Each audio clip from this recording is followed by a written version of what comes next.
And welcome, everybody, to Review Preview. This is Steve Peroutka coming at you Saturday night here on WCBM. And look, Captain Jack's in the studio.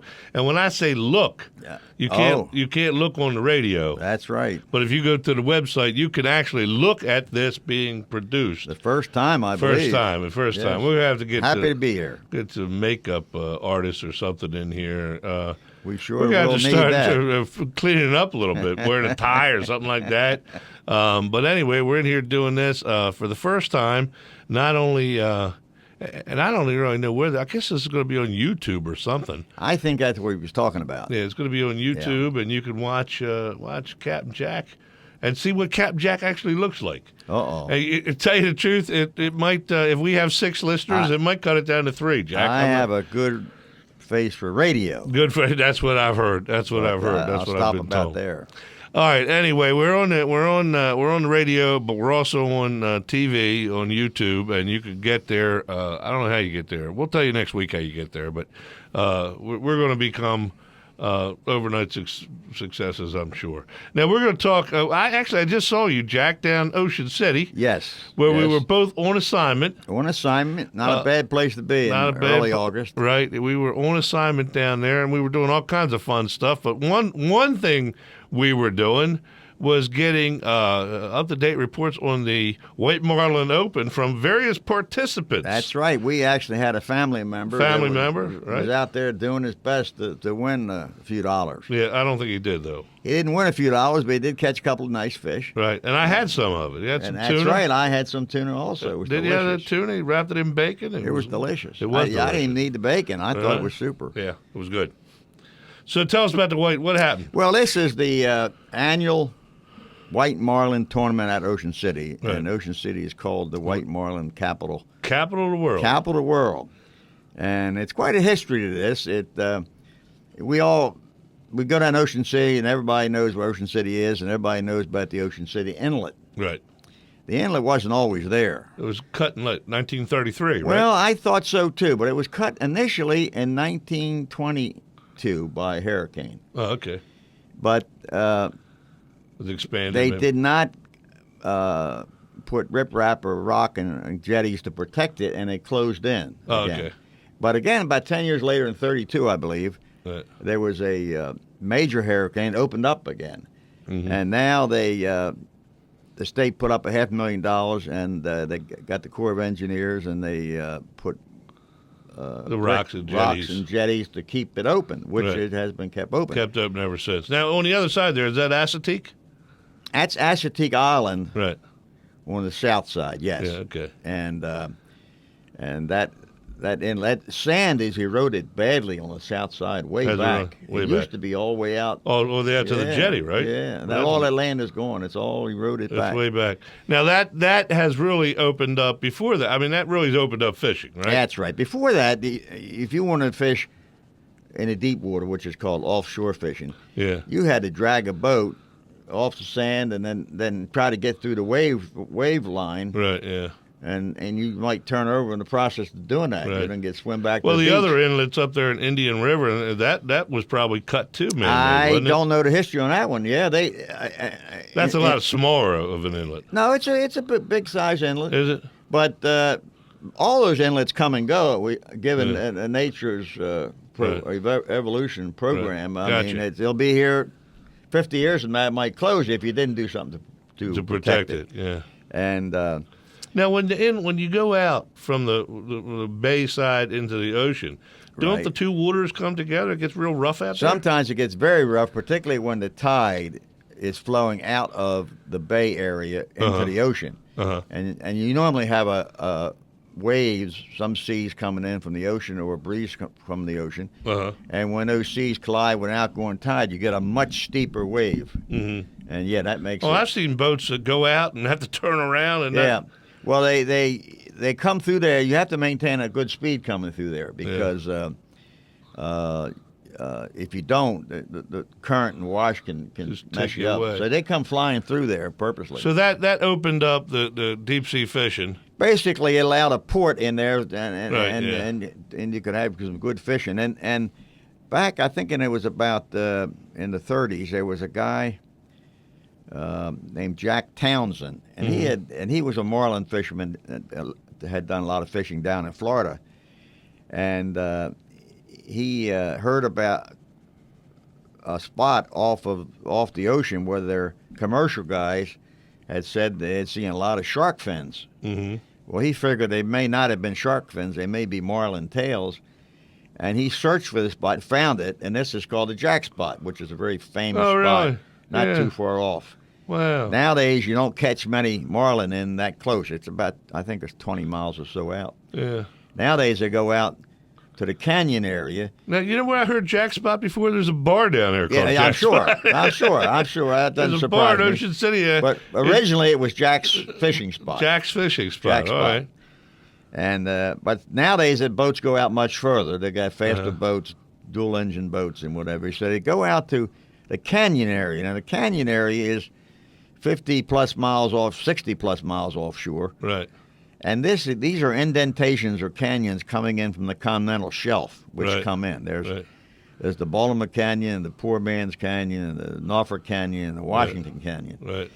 And these change of water depths create currents and warm spots and cool spots. And you have eddies coming off the Gulf Stream, which come in. You have bodies of warm water. Gotcha. So although it's all open ocean, it's like It's fish anywhere else. Fish are in some spots and not in others. Not in others. And these are ocean traveling pelagic Now, when you fish. say these canyons, it goes down to a couple of hundred feet. Well, or more than that? you'll start in about the 50 or 100 fathom line. So we got 500-600 feet, and they may go down to 200 feet, Wow. 2,000 feet. Wow. I mean, in the canyon, Yeah. it goes down to 350 feet and deeper in some of those canyons. Fathoms. I'm sorry, fathoms. Right. So Now, it's pretty deep water. The fish you're catching aren't all the way down there, but No, most of these fish are caught on the surface. Right. Okay. They troll right up on the top, and they troll for them, Right. which is moving along in the boat and putting Sure. the lines out the back. And they troll all kinds of flashy-looking things called dummy lures or dummy lines.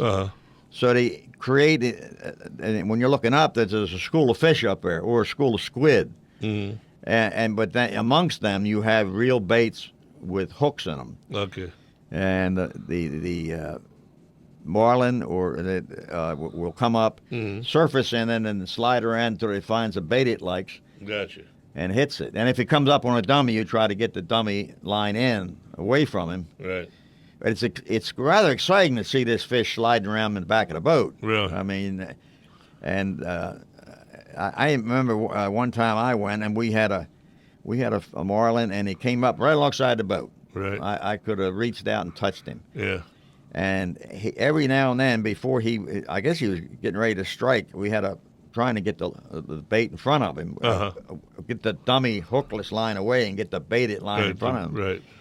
His body lights would come across his fins, just Really? brilliant, like neon lights Wow. would flash up and down his fins.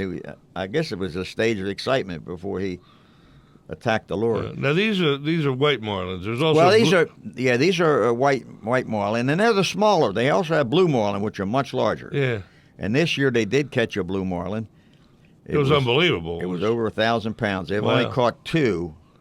They call them granders. Yeah. They're over 1,000 pounds. This was about 50. This was 1,010 pounds or so. Wow. The previous record was about 1,060 pounds. Wow. Close to that. That's a lot of fish. That's a huge amount of fish. And it's when they fish for white marlin, and that's the big thing in the contest. Most of the money is given away On to the white white marlin, because they're much more plentiful.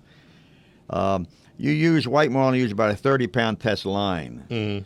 Now, generally what they do is keep one line ready with a Bait. with a bigger bait, an 80-pound test line on Right. it. And if they see a blue marlin, they get that in the water and try to get in front of them. Right. Now, what were the results? Was the fishing good last weekend, or? Well, I think so.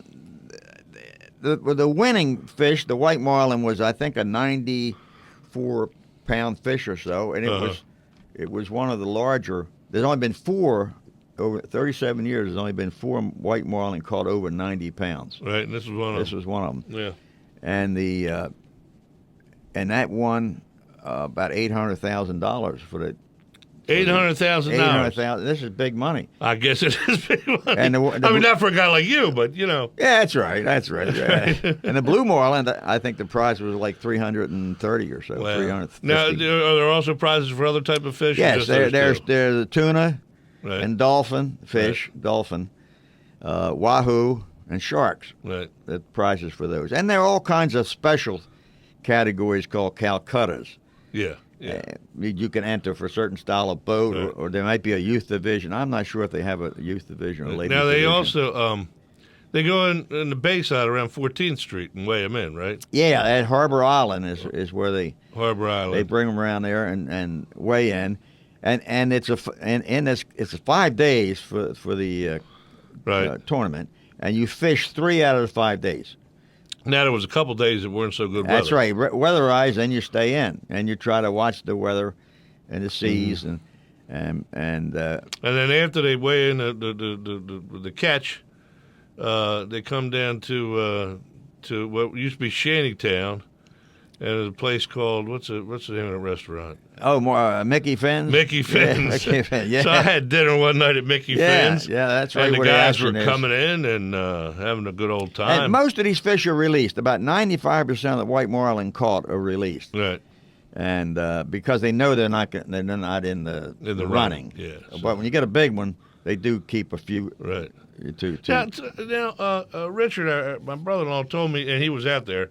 He told me nowadays you catch a fish, you don't actually.